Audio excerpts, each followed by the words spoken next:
why is it so-called sin for a black person to be goth? Well, I go into that in the novel Spellbound, and in Spellbound, I talk about how the black community is a fascist state, and when it comes down to the black community, they don't like to hear or see certain narratives because when it comes down to a lot of black people, they want to fit into a black box that is acceptable to white people. So they want everybody to follow a certain narrative that makes white people feel comfortable, and that's why we don't see. So that's why it's a sin for black people to be called a goth, because when it comes down to black people, they want to be acceptable to white people, and they want to fit into those boxes that will allow them to fit into white people's smooth world. So they would rather be a pro-black, a gangster, a hood rat, a strong, independent woman. And this is a culture that is taught to many black people by black women because they want to make sure that their kids are safe and secure, and they want them to fit into these roles that will make them safe and secure. And being a part of the goth subculture is something that is out of those boxes, and it is something that would put a black person at risk. But usually it's not white people who are upset about black people looking like that and being a part of the scene. It is mostly black people because they fear a diversity of ideas and a diversity of thought. They are all about being the number one in white people's eyes. They don't really want diversity. They don't want us to see diversity of thought or diversity of ideas, and they don't want to see things like the goth subculture grow. And these are the type of people, again, who bully and harass a lot of the kids who are darkly inclined, who want to be a part of the scene. What they do is they go out here and they bully and harass people, saying that they're acting white, they're Uncle Toms, they're sellouts. And that forces a lot of kids who want to be a part of the subculture to go out here and not believe that they can be a part of the subculture. And that's one of the things I have an issue with when it comes down to the pro-black, is they go out here and they want to make their version of black be the only version of black. And that's what really annoys me about them, because they don't want us to see a diversity of ideas or diversity of thought. And these hypocrites will talk about how the black person who wants to be a part of the goth subculture is acting white, when in actuality, they're out here with a lot of white women, and a lot of them actually pursue relationships with white women. And that, to me, is is hypocrisy, because at least the person who is black who wants to be a part of the scene is being honest. It's about their expression of darkness. It is about their being comfortable and secure with themselves, and it is about them discovering their own identity as a person in the subculture, and them discovering what the music that they like and the aesthetic that they want to have. So that's what they want to do.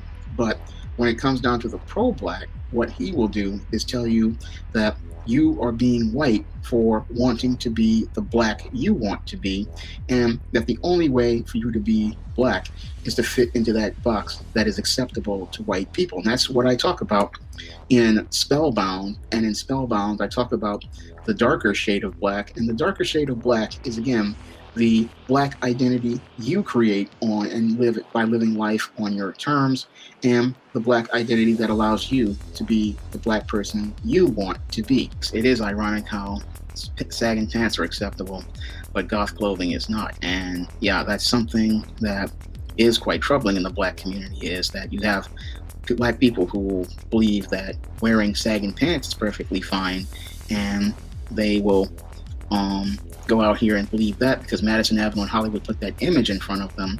But if you were to take a non-traditional image like goth, they would say that that's acting white. They would say that that's something white people do, when again, black people have been a part of the goth scene since the 70s, but because the mainstream media doesn't promote it, what they do is believe that that's acting white, when I can go and get you several articles and several pictures from Propaganda Magazine show you black people who were part of the scene from minute one.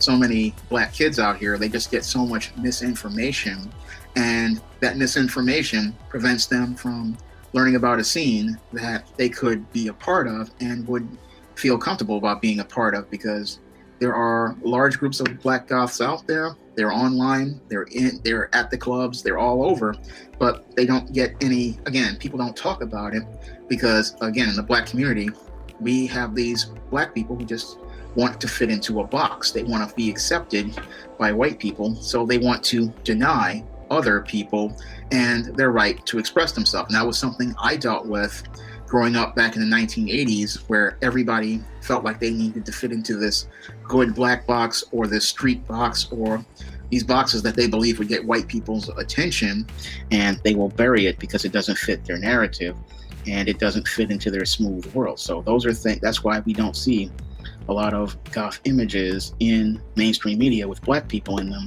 is because people in mainstream media want to keep it buried. And again, that ties into why a lot of people go undercover, especially in places like the black community. A lot of people love subculture, but they're afraid to express themselves because they're afraid of getting bullied, they're afraid of getting harassed. And that's another reason why a lot of people go undercover, is because they're afraid that if they express themselves, they may get bullied, harassed, or even physically assaulted, because when you dress in a goth aesthetic, it draws a lot of attention to you, and a lot of the attention you get is negative attention. So a lot of people, for their safety, especially in communities like the black community, they will go out here and try to find ways to do it in a quiet fashion, because while they love the music and they love the scene, they don't want to be attacked by people in their communities. They don't want to be physically assaulted or attacked or verbally abused, or in some cases, for a lot of younger kids, they don't want to get put out of their houses by their parents, because you have people who buy into this idea that goth is of the devil and that goth is satanic. But anybody like myself who has done the research can tell you that goth has no connection to any sort of religious institution. It is just a celebration of things dark and seeing the light inside of things that are dark, but there is no connection to anything satanic or anything religious at all. And when it comes down to, especially the black community, you will run into a lot of people who will sit there and say, oh, goth is of the devil. And again, this is why the kids get scared, and this is why they will go out here and just listen to the music undercover, but they won't go out here and actively go out here and put on goth clothing. Or if they do put on clothing, it will be something, again, very quiet. Black goths do prove that there are different variations of blackness, and from all that I've seen from numerous black people who are part of the scene, they all have their own style and their own distinct aesthetic. So no two black goths are alike, and most of the black goths I've seen, again, have their own view, their own style, and they come up with their aesthetic based on what they want to present or things related to their personal lives or their personal experiences. So their aesthetic comes from inside of them, and it comes from the things that they come from their personal life. And goths listen to all types of music. So when it comes down to goths, it varies from person to person. I don't know. It depends on the person, again, what type of music they listen to. Some people like emo, some people like rock. So it varies from person to person, what kind of music they listen to. And you would have to just sit down and talk to different people to get a inkling of what they are listening to. But it just isn't. Goths just don't listen to goth music, and goth music is a variety of different types of music. I mean, there's new wave, cold wave, industrial, EBM. So there's a whole host of musical genres, but a lot of people just think of the traditional bands, but there's a whole host of varieties of music, and you can go to different channels to learn about that music. Like Amy Network's channel, she goes in depth talking about the varieties of different musics that people in the subculture listen to, and she goes more on the industrial side, but there are others who talk about the different types of goth music. And the only music I know that most goths hate is this whole witch house thing, but that one I can't even stand listening to because it's just it's like witch house. It just makes my stomach turn just thinking about this witch house music. But most other goth music, it varies from person to person. Blade is a goth character. I mean, the entire Blade movie tracks is basically a goth movie. It's as I see it, it's a part of the goth. It should be a part of the goth subculture because it shows us black from a dark perspective and shows us the black perspective of things dark. So I always saw Blade as a goth movie, and many black goths, they want to see Blade be a part of the canon the same way The Crow is seen as a part of the canon of the goth subculture. It's one of those essential movies. A lot of people will sit there and they will say The Crow is a goth movie, but I believe the Blade trilogy needs to be placed in the goth subculture as essential viewing because it shows us darkness from a black perspective. So that's something that I believe a lot of people in the subculture need to take a look at is the Blade movies, because the Blade movies show us a perspective of darkness from a black perspective. And you can look at that whole movie and look at all the themes in it, and you can see a lot of the goth undertones and goth aesthetics in that movie, and how it shows how a black man can be very goth. And it's something that, again, people in the subculture need to be talking about because it should be essential viewing for any black person who is a part of the scene. And that's another thing. A lot of people look at Blade, and he's what he is. He has a very dark perspective, and he's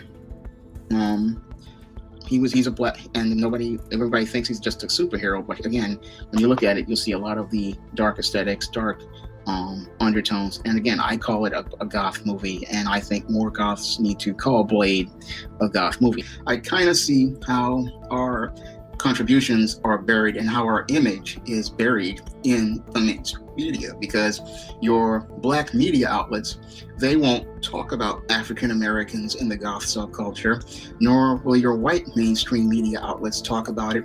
And I believe that they're not talking about it because it does not fit the narrative of many in the mainstream media as relates to the black image. Now, as it relates to the black image, it's okay to talk about thugs, dope dealers, and gangbangers, but we cannot talk about African Americans in the goth subculture. And I found that to be quite troubling because it clearly shows me that there is a conspiracy to create a narrative regarding black people in media, and they don't want people to see black people as goth because it doesn't fit the narrative or the story they want to tell about African Americans or African Americans being a part of the goth subculture. They don't want to talk about it because they want a certain story regarding black people, and they want a certain story regarding the black image. So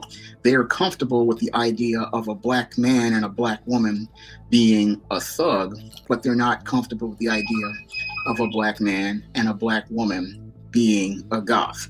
And I find that to be quite troubling because, again, African Americans have been a part of the goth subculture since its inception, but no one will ever talk about it.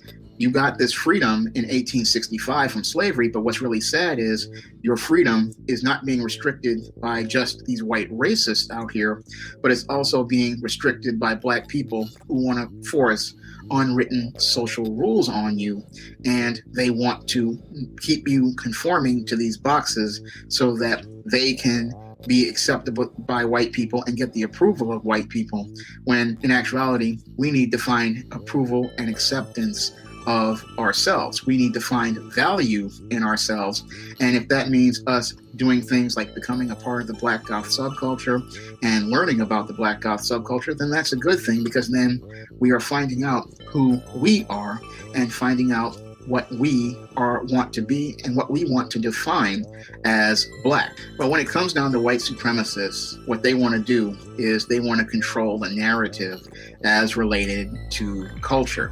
And most of these white supremacists, they need a smooth world. And usually with their smooth world, what they need is for people to fit into these boxes that are acceptable to them. So white supremacists, they become uncomfortable when they hear about Latina Goths. They get uncomfortable when they hear about Muslim Goths. They get really uncomfortable when they hear about Asian Goths. And they get super uncomfortable when they hear about Black Goths. And the thing that makes them uncomfortable is that you have people who are not fitting into the boxes that allow their world to be smooth. Because in order for the white supremacists to feel comfortable, they need to have your Asians working in laundries or Chinese restaurants. They need your Hispanics to be picking fruit or living in poverty. And they need your black people to be welfare queens and baby mamas. And they want you to fit into these boxes because that means that their place at the top of the white supremacist food chain is secure.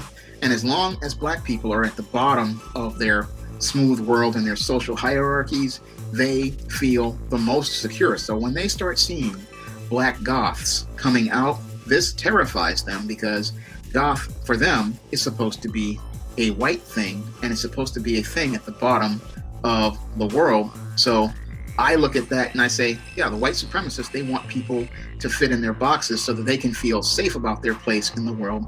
And it just shows how insecure most racists are.